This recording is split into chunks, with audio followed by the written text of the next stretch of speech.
Arrête. J'en ai une petite moi j'aime bien. C'est que dans des petites vannes sympatoches. J'aime bien. C'est un mec qui rentre dans un bar. Ouais.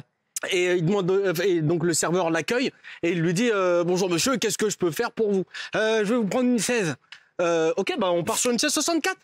Non, une 16. Une Cronenbourg alors. Non, une 16 pour m'asseoir. Moi j'ai compris. Moi j'ai compris, Ahmed. J'ai compris, moi j'ai compris. Le chiffre 16, c'est amorcé. Ahmed, j'aime beaucoup.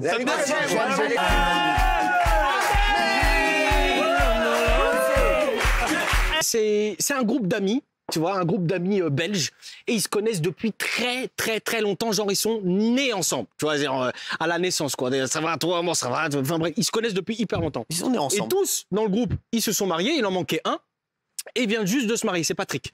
Patrick, il vient de se marier, et il a fait sa nuit de noces, et donc juste après la nuit de noces, leur rituel, c'est qu'il finit la nuit de noces, ils se retrouvent entre potes, et ils craquent une bière, tu vois. Donc ils sont là autour du bar et tout, ils se racontent et tout, machin et tout, ça va. Alors Patrick.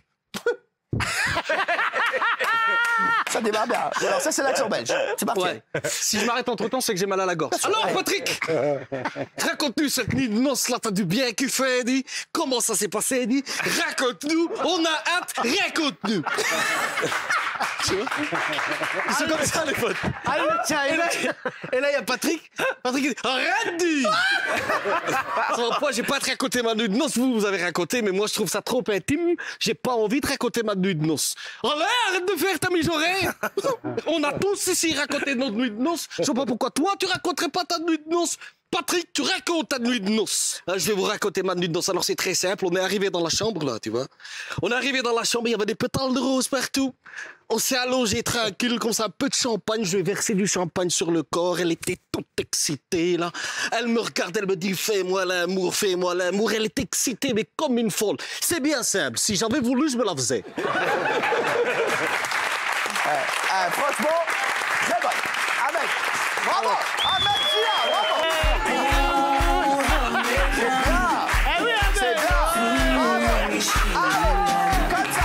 C'est un instituteur, tu vois, il est là et tout, et il est super cool. Il est vraiment, les élèves l'adorent et tout, ça se passe super bien. Et là, il est dans un cours où, vas-y, c'est détente, c'est la fin de l'année et tout, c'est détente. Et donc, il leur pose la question, quelle est, selon vous, mes chers élèves, une belle mort? Et t'as là une qui lève la main et dit, bah moi, monsieur, une belle mort, ce serait de mourir comme grand-père. Ah, d'accord. Et il est mort comment, grand-père? Ben en fait, il s'est endormi. Ah, c'est vrai qu'on dit que c'est la plus belle mort. Voilà, un être qui s'endort et qui est paisible, c'est super. Et donc, quelle est selon vous une mort atroce? Ben moi, franchement, ce serait de mourir comme les copains de grand-père. Ah. Et comment ils sont décédés, les amis de grand-père? Ben ils étaient dans la voiture quand grand-père il s'est endormi.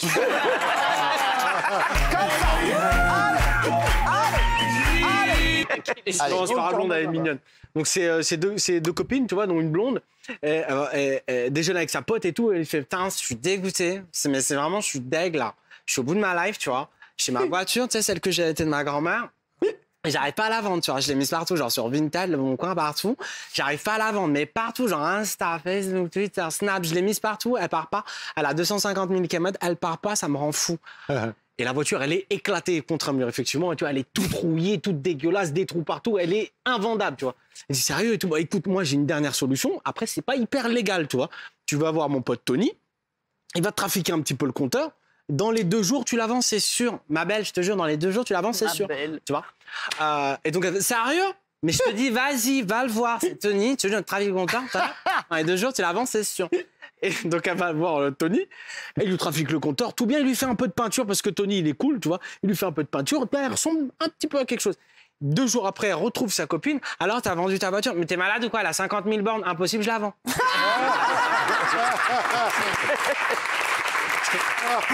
J'aime beaucoup.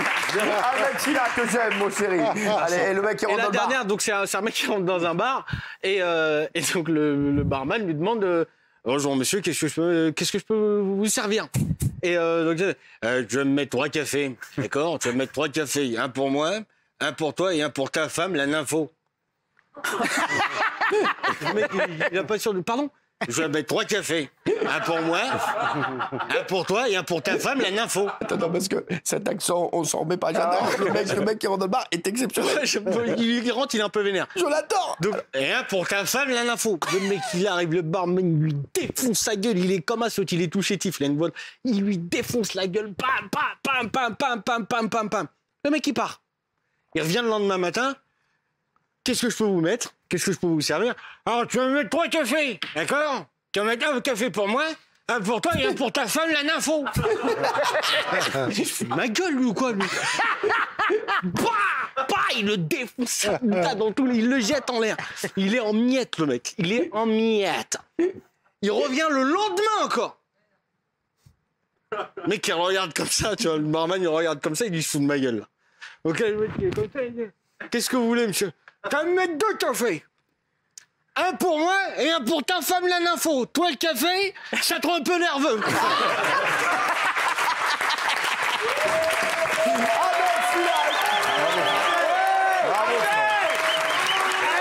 Il est très bon.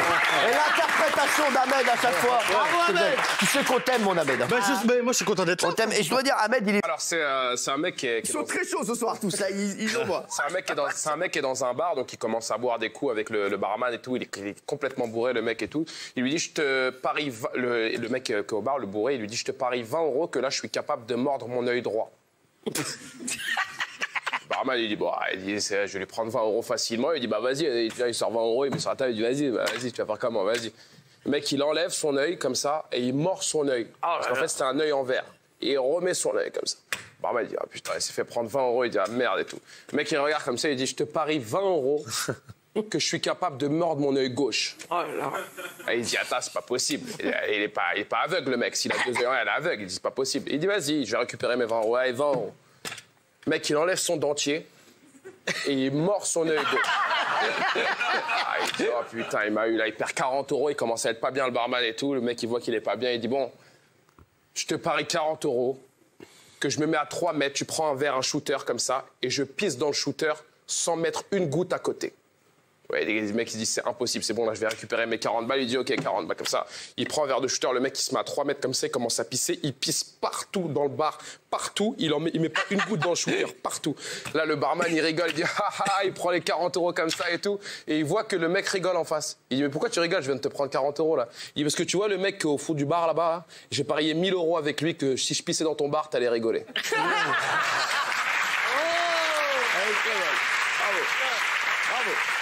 Blague sur le foot.